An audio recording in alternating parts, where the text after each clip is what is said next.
Hello दोस्तों, आशा करते हैं आप लोग बहुत अच्छे होंगे। द परफेक्ट स्टडी में आप सभी लोगों का स्वागत है मेरे भाई। आज के इस क्लास में हम लोग डिस्कस करने जा रहे हैं बीएड फर्स्ट सेमेस्टर के इंपॉर्टेंट क्वेश्चन। अच्छा, ये इंपॉर्टेंट क्वेश्चन पेपर फोर्थ का है जिसका नाम है असेसमेंट फॉर लर्निंग, यानी अधिगम के लिए आकलन या फिर अधिगम का निर्धारण। ठीक है, चलो इसके पहले मैंने पेपर फर्स्ट, पेपर सेकेंड और पेपर थर्ड मेरे भाई तीनों का important question with previous year paper सबको सॉल्व कराया है। तो आपको क्या करना है, अगर आप चैनल पर नए हो तो आपको मेरे भाई द परफेक्ट स्टडी की प्लेलिस्ट में जाके सारी लेक्चर को एक बार अच्छे से पढ़ना है और टेलीग्राम चैनल ज्वाइन कर लो। द परफेक्ट स्टडी डिस्क्रिप्शन में सारी लिंक है, वहां से जाके सारी पीडीएफ को लेके एक बार अच्छे से आप लोग रिवीजन कर लो। ठीक है, चलो, और सारे लेक्चर भी हो गए हैं प्रॉपर, तो उनको भी आप लोग पढ़ो। इसमें हम लोग सिर्फ और सिर्फ very short answer type question देखेंगे। इसके बाद आने वाले सेकंड पार्ट में इसके हम लोग मेरे भाई लॉन्ग आंसर को कवर कर लेंगे। ठीक है, चलो फर्स्ट क्वेश्चन है मेरे भाई, पूरा बेसिक समझ लो। असतत चर का एक उदाहरण दो। मैंने बताया था मेरे भाई, मापन के आधार पे हम चर को दो भागों में बांटते हैं ना, एक तो होता है मेरे भाई गुणात्मक और एक होता है मात्रात्मक। और मात्रात्मक को भी हम दो भागों में डिवाइड करते हैं,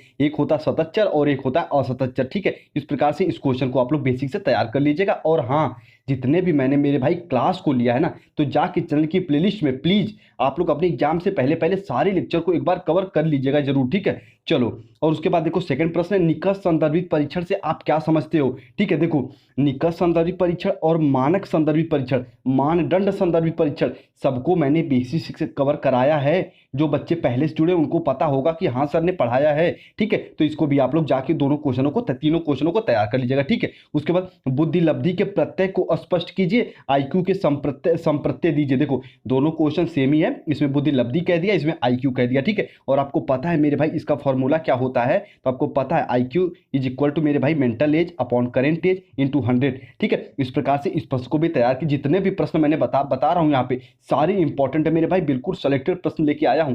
ठीक है, तो सबको प्रश्न को तैयार कर लीजिएगा। ठीक है, चलो उसके बाद सिक्स प्रश्न है, विचलनशीलता के मापों से आप क्या समझते हो। एक होता है सेंट्रल टेंडेंसी, एक होता है मेरे भाई विचलन के माप, दोनों में डिफरेंट है और मैंने दोनों को पढ़ाया है, तो वहां से जाके उनको कवर कर लीजिएगा। ठीक है, परीक्षण क्या है, टेस्ट क्या है मेरे भाई, किसी बालक का मेरे भाई हम अधिगम की मात्रा को जानना चाहते हैं, उसके कौशल को जानना चाहते हैं, किसका प्रयोग करेंगे, तो कहोगे सर जी TEST टेस्ट। तो इस प्रकार से इस प्रश्न को भी तैयार कर लीजिएगा। चर को परिभाषित कीजिए जो बदलता रहे, किसी के गुणों को हम मेरे भाई मात्रा के रूप में, किसी के गुणों को अंक के रूप में जो हम मापते हैं वही तो है चर, जो चेंज होता रहता है। ठीक है, उपलब्धि को बताइए, अचीवमेंट क्या होती है, सबको पता भैया अचीवमेंट क्या होती है। ठीक है, हम किसी कार्य को करते हैं, अगर उस कार्य को हम पूरा पूरा कंप्लीट कर देते हैं वही तो होता है अचीवमेंट। तो इस प्रश्न को भी तैयार करिएगा।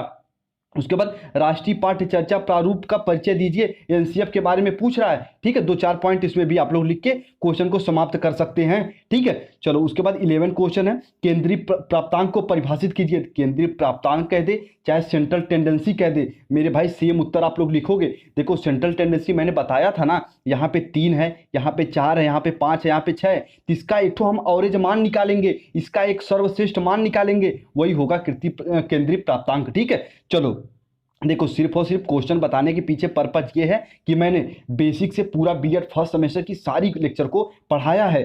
ठीक है, तो आप लोग से मैं भैया पर्सनली रिक्वेस्ट कर रहा हूं कि द परफेक्ट स्टडी के प्लेलिस्ट में जाके सारे लेक्चर को पढ़िएगा जरूर। ठीक है, चलो उसके बाद देखो समप्राप्ति परीक्षण को परिभाषित कीजिए। अब भाई सब दवा को सुन के कंफ्यूज मत होना कि समप्राप्ति क्या होता है, सिर्फ और सिर्फ पूछ रहा है परीक्षण को परिभाषित करो, तो कंफ्यूज मत होना। परीक्षण की डिफिनेशन लिख के थोड़ा बहुत उसको मेरे भाई विशेषता भी लिख सकते हो।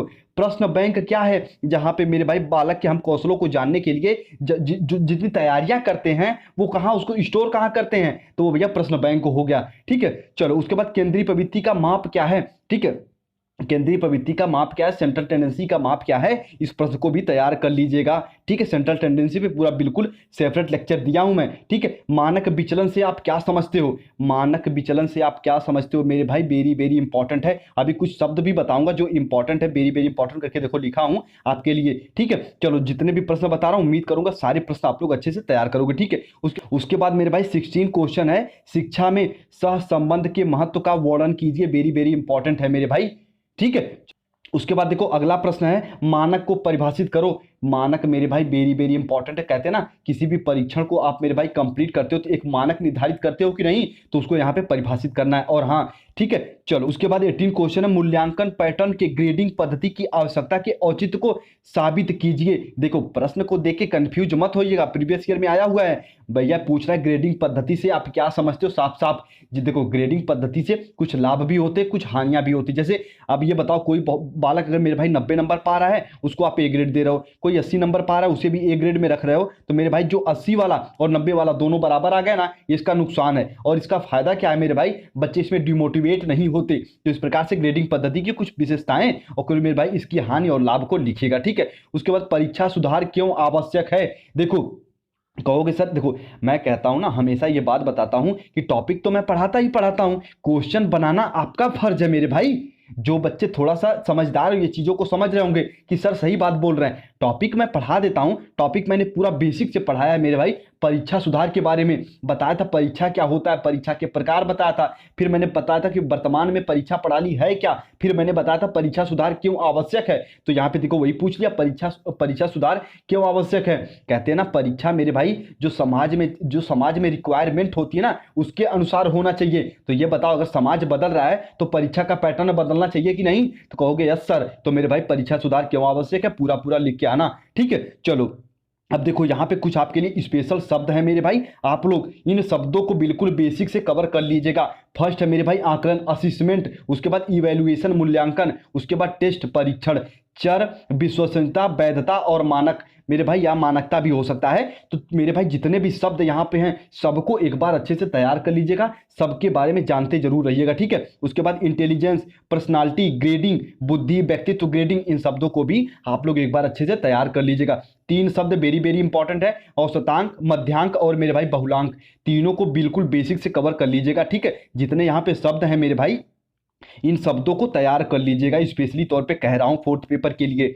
ठीक है, चलो किसी बच्चे का बैक नहीं आना चाहिए क्योंकि मैंने मेरे भाई 100% देके आपको पढ़ाया है। ठीक है, जो बच्चे रेगुलर जुड़े हैं मुझे उम्मीद है आप अच्छा ही करके आओगे। ठीक है, चलो आने वाले क्लास में इसके बाद हम लोग शॉर्ट आंसर और लॉन्ग आंसर दोनों को कवर कर लेंगे। जो 200 वर्ड्स और 500 वर्ड्स में मेरे भाई पूछता है उसको हम लोग कवर कर लेंगे, परेशान मत होना। ठीक है, और इतने जितने क्वेश्चन बताए ना 19 क्वेश्चन तैयार कर लोगे, इससे बाहर देखने को नहीं मिलेंगे। ठीक है, चलो उम्मीद करते हैं सारे क्वेश्चन आप लोग देखे होंगे। जो बच्चे परेशान हो रहे थे कि सर इंपॉर्टेंट क्वेश्चन बताओ जैसे बाकी का बताए थे, तो मेरे भाई ये रहा क्वेश्चन। ठीक है, चलो इसका पीडीएफ टेलीग्राम चैनल पे जाके ले लेना। और हाँ, आपके मन में अगर कोई डाउट कोई कंफ्यूजन लगे तो आप इंस्टा आईडी पे जुड़ के मुझसे कुछ भी डिस्कस कर सकते हो। और मेरे भाई चैनल पर नए हो तो चैनल को सब्सक्राइब करके जुड़ सकते हो। और हाँ, पहले से जुड़े हो अभी भी जुड़ रहे हो तो ज़्यादा से ज़्यादा शेयर करने का प्रयास करो। ठीक है, चैनल द परफेक्ट स्टडी आपको बेस्ट से बेस्ट कंटेंट प्रोवाइड करता है, तो आपका भी फर्ज बनता है थोड़ा बहुत शेयर वेयर करो। ठीक है, चलो उम्मीद करते हैं सारी पॉइंट आप लोग समझे होंगे। ठीक है, जो बच्चे अपना डाउट वाउट भेजते हैं उम्मीद करते हैं सब आपके डाउट भी मैंने दूर करने का प्रयास करता हूं। ठीक है, चलो अपना ख्याल रखो और अच्छे से पढ़ाई करते रहो, बिल्कुल ध्यान और मन लगा के। ठीक है, चलिए।